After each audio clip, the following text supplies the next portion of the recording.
G'day, I'm Dave Pello, and want to have a chat to you about what our Christian response is right now to the changing of the world that we're going on. And look, there's some really sober wisdom that we need to apply, and that is that right now we have to change our lives a lot in a way that will be historically significant for a long time. And we're talking about international travel bans and not being able to gather, and that obviously means we're not able to do church the way we have as long as we can remember. We're having to reinvent absolutely everything. And in these uncertain times, we're hearing the message loud and clear that there's a lot of industries, a lot of professionals that are going to be suffering. Obviously, the supporting industries for entertainment, they're going to be essentially out of work. Or the cruise lines, or the airlines. There's lots of industries which are suffering right now. And you know what? Probably the biggest sector of service to this nation that we absolutely cannot do without is the church, the ministry of the local church to the local community. We're being told social distancing is important, and in such times, social cohesion and fellowship of the saints and reaching out to people in their need and loneliness and isolation is more important than it's ever been. And so we can't let our giving to churches suffer at this time. We can't let churches, because we're not meeting and we're doing everything over the internet, we can't let the Christian ministries in this nation lose 10, 20, 50% of their income. So I want to challenge myself and I want to challenge you, be a giver. Don't drop any part of your giving habits. And if you haven't been a giver before, now's a very good time to get a revelation about the importance of giving to the work of God and to the work of the church in our nation and in our community. I'm joined with a good friend of mine, Dr. Stuart Ballantyne, who has just such a revelation. And I want to, I guess, share some of his story with my audience and with you. And so, Stuart, welcome to this fantastic place that we're in this morning. And it's good that you have some spare time now, I guess. It's social isolating 1.5 meters from me. Yes, thank you, Dave. And I'm not allowed to jump on planes, which I generally do 3 or 4 planes a week. Yeah. So, and I find this is terrific. This is good news that I can actually stay home. Yeah. And I don't have to fly to meetings, and yes, we do have to do them by Skype, but on the subject, it's a very important subject that you've raised. I am a great believer in tithes and offerings, and I learned a serious lesson a long time ago from a guy called David Smorgon. Now, I'm going to interrupt you here, because I know some Christians who will actually get offended at the word tithes because they think it's all law. Just talk to that really briefly. Well, I've said to people, if you can't get your head around it, I'm a Scotsman. You know, we've got a reputation of being very big givers. And yes, you may laugh, but compared to the Dutch, we're generous, and compared to the Kiwis, we're a legend. And I learned a long time ago that you cannot outgive God. The part of the covenant that we have with the Lord is the fact that the instruction book is an instruction book of success, and I'm not talking about financial success on its own. I'm talking about success in family, your living, your company, your et cetera, And what I do is I stick to the letter of the law with tithes, and but also offerings on top of that, and I have done for 34 years. So I passed my own salary in giving a long time ago, and I do that through thick and through thin. Now, some people say to me, but I've lost my job. Well, your time is the same as your money. If you can't give your money, give your time. And if you're unemployed, you've got plenty of time. And make yourself busy, mix with good Christians, help the church in the hour of need, visit people at old folks' homes, or do something instead of sitting on your fat backside feeling sorry for yourself.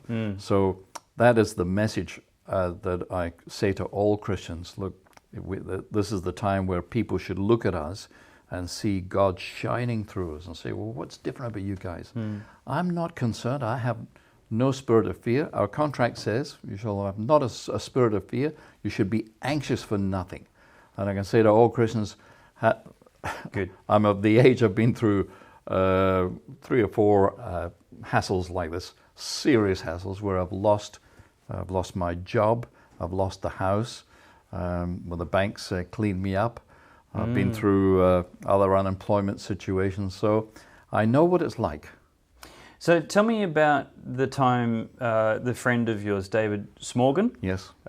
confronted you and convicted you and challenged you about your puny Christian understanding of your covenant with God. Yes, it was the best thing that happened to me in my life. And I was fortunate enough to sit beside this fellow for 2 hours on a flight from Brisbane to Melbourne. And we were talking about family and church. And he said, you go to a good church? Yes, I go to a good church. So he said, how's your company going? I said, the company's going okay. I've got 10 guys designing ships. And 10 guys designing, it's like having 10 dentists. You can only pull so many teeth or do so many fillings. So the cash flow had flatlined. Mm-hmm. And he said, do you want your company to rock and roll? I said, sure. He said, well, learn how to give. Oh, I almost took offense at that and said, I'm a Scotsman. We're good givers, He said, how much did you give at the last Red Shield appeal? This is 30 odd years ago. I said, $300. He said, it should be $30,000. Wow. I thought, wow, that's, too much for me. He said, trust me. He said, us Jews, we're big givers. We're the biggest givers to the community. People think we're shrewd, devious, dodgy, etc., etc. But the fact is that we have a covenant with the Lord, and He looks after us in our covenant, and we're serious about our relationship. We have the Shabbats and things like that, where all the family are involved, and all the family are givers. Whereas you Christians, most of you don't get it. And I have to say that most Christians that I know actually don't get the giving message. And so I would encourage anyone that's going through a bit of a bad time, start giving. It's not about you. If you haven't got money, give your time. And especially if you think things are going to be bad and you're starting to pull back your ties, even though you're still on job, don't do that. You have to honor God. He will honor you. Yeah, very true. So it's not about you or about what you're trying to get out of it. It's first and foremost about just honoring God with everything that you have. Absolutely, because I keep saying to people, listen, God's not after your money. He's only after your obedience. And part of the contract, he said, he wants you to do this, this, this, this. And in return, in the covenant, He will do this and this and this. So if you live an honorable life in family and business and everything else, that's what the Bible is, that guide. It's the instruction book. Yeah, fantastic. Thank you very much. No worries. I just want to encourage you again, one last time. If you haven't got a giving habit, it's about time to start. And if you do, especially to those people who have always been faithful givers, don't forget, don't drop $1, don't drop a day in your regular giving to your local church, because we have to keep the churches open and functioning.